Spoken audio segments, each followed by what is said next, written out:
Part 1 में हमने देखा कि अर्जुन, मीरा और रोहित अंधेरी हवेली से रहस्यमयी तरीके से गायब हो गए। कहानी अब आगे।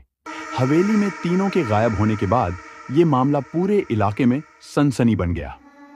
पुलिस ने कई बार हवेली की तलाशी ली, लेकिन अर्जुन, मीरा और रोहित का कोई सुराग नहीं मिला। लोग इस घटना को हवेली का श्राप कहने लगे। कुछ दिनों बाद विशाल, जो अर्जुन का भाई था और खुद एक पत्रकार था और छुपे हुए रहस्यों को उजागर करने में माहिर था, वह अपने भाई अर्जुन के साथ ही रहता था। लेकिन उसके भाई की हवेली से गायब होने की घटना ने उसे अंदर से झकझोर दिया था। वह अर्जुन और उसके दोस्त जो हवेली में गायब हो गए थे, उनकी गायब होने की सच्चाई जानने के लिए कब से बेचैन था। आखिरकार जब उससे रहा नहीं गया, तब उसने ठान लिया कि वह उस हवेली में जाकर अर्जुन और उसके दोस्तों की गुमशुदगी का रहस्य सुलझाएगा। विशाल ने अपने पत्रकार दोस्त अमन और साक्षी को अपने साथ चलने के लिए राजी कर लिया। तीनों ने योजना बनाई कि वे दिन के उजाले में हवेली में जाएंगे और हर चीज का रिकॉर्ड करेंगे। अगली सुबह तीनों हवेली पहुंचे।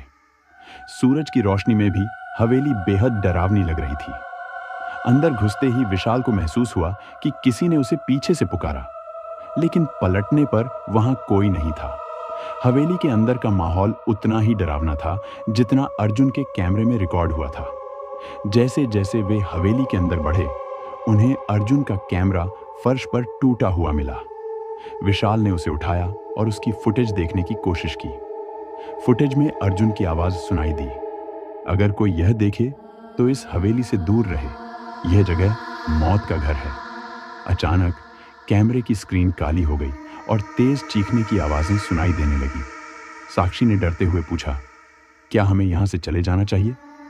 विशाल ने कहा, नहीं, जब तक मैं भाई के गायब होने का सच नहीं जान लेता, मैं वापस नहीं जाऊंगा। जैसे ही वे तहखाने में पहुंचे, उन्हें वही डायरी मिली जिसमें राजा विक्रम की कहानी लिखी थी।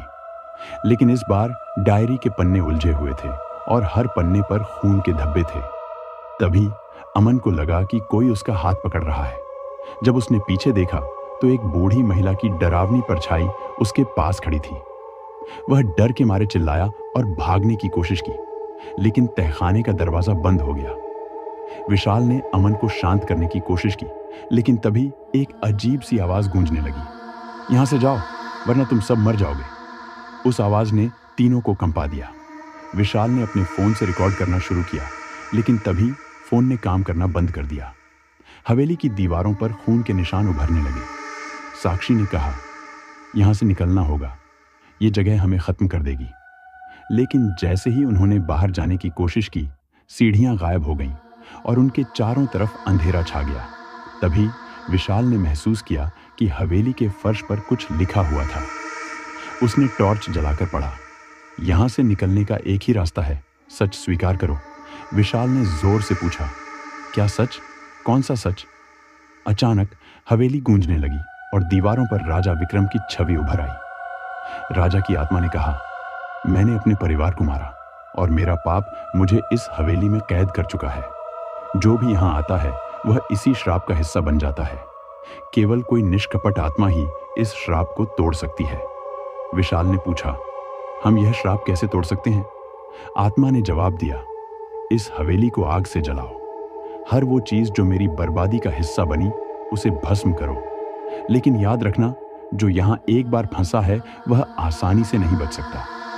सामने एक डरावने आईने की तरफ इशारा करते हुए कहा।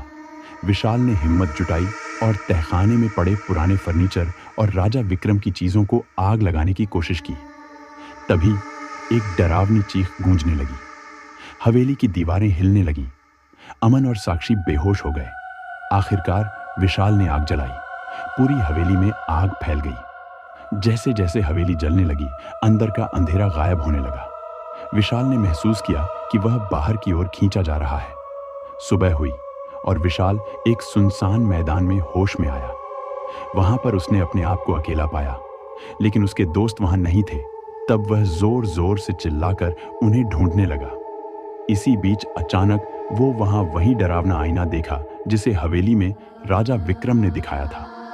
वह इस डरावने आईने के पास धीरे धीरे हल्के कदमों के साथ बढ़ रहा था।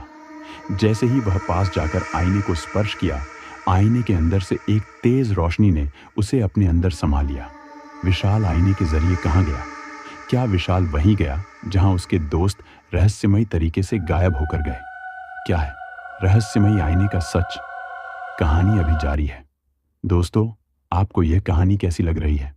कमेंट में बताएं और चैनल को लाइक और सब्सक्राइब करें और बेल आइकन को दबाएं ताकि आगे की वीडियोस का नोटिफिकेशन आप तक पहुंच जाए।